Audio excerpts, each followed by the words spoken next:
Anak tidak akan mudah bersyukur kalau hidupnya terlalu dimudahkan. Banyak orang tua ingin anaknya bahagia, wajar, tapi tanpa sadar, kebahagiaan sering disamakan dengan semua keinginan anak harus terpenuhi.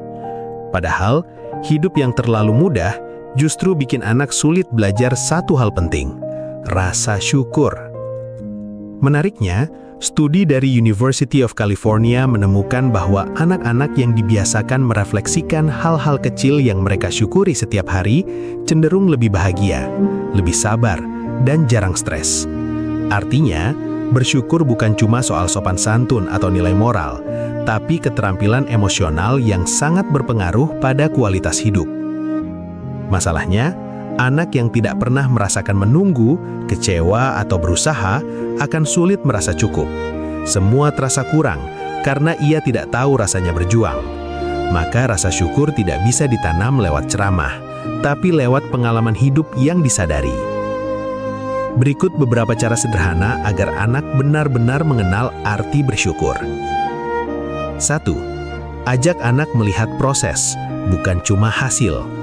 Kalau anak hanya diajari bersyukur saat dapat hadiah atau nilai bagus, ia cuma belajar mengucap terima kasih, bukan merasakannya. Saat anak mendapat nilai baik, ajak ngobrol soal prosesnya. Belajar, jatuh bangun, rasa malas yang dilawan. Dari situ anak paham bahwa hasil baik bukan sulap, tapi buah usaha. Dan di sanalah rasa syukur tumbuh lebih dalam. 2. Jangan buru-buru menghilangkan rasa kecewa. Saat anak gagal, orang tua sering refleks berkata, "Sudah, nggak apa-apa." Padahal kecewa itu penting. Dari kecewa, anak belajar memahami perasaan, belajar sabar, dan belajar menghargai saat berhasil nanti. Tugas orang tua bukan menghapus rasa sedih, tapi menemani anak memahaminya. Dari sini anak belajar bahwa hidup tidak selalu mulus, tapi selalu bisa dipelajari. 3. Biasakan anak berbagi, sekecil apapun. Rasa syukur tumbuh saat anak sadar bahwa ia punya sesuatu, dan kesadaran itu muncul saat ia berbagi. Tidak harus besar, bisa berbagi makanan, mainan, atau membantu orang lain.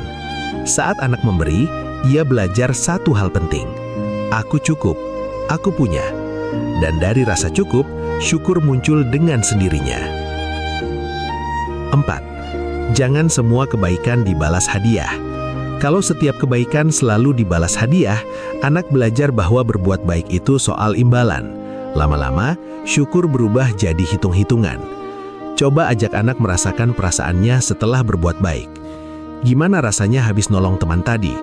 Anak akan belajar bahwa kepuasan batin itu lebih hangat daripada hadiah apapun. 5. Biasakan refleksi kecil sebelum tidur. Ajak anak menyebutkan atau menuliskan 2 atau 3 hal sederhana yang ia syukuri hari itu. Tidak perlu hal besar. Bisa sesimpel, hari ini aku ketawa sama teman, aku makan enak, ibu peluk aku. Latihan kecil ini melatih otak anak untuk melihat hal baik, bukan cuma kekurangan. 6. Tunjukkan rasa syukur lewat sikap orang tua. Anak meniru, bukan mendengar. Kalau orang tua jarang berterima kasih, sering mengeluh atau meremehkan hal kecil, anak akan mencontohnya. Sebaliknya, saat anak melihat orang tuanya menghargai makanan, mengucap terima kasih, dan tetap bersyukur meski lelah, itu jadi pelajaran hidup yang kuat tanpa kata-kata. 7. Ajari anak menerima hidup yang tidak selalu sesuai keinginan. Bersyukur bukan berarti semua berjalan sesuai rencana. Justru sebaliknya, bersyukur adalah kemampuan melihat makna di tengah hal yang tidak ideal. Saat hujan turun dan rencana bermain batal, ajak anak melihat alternatif, membaca, menggambar, atau ngobrol bersama.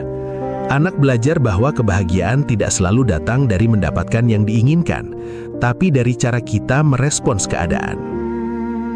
Rasa syukur adalah pondasi kebahagiaan yang paling kuat, karena tidak bergantung pada apa yang kita miliki, tapi pada cara kita melihat hidup. Menurutmu, di tengah hidup yang serba instan seperti sekarang, apakah anak-anak masih bisa belajar bersyukur? Tulis pendapatmu di kolom komentar dan bagikan tulisan ini agar semakin banyak orang tua sadar. Hal sederhana seringkali justru yang paling dalam.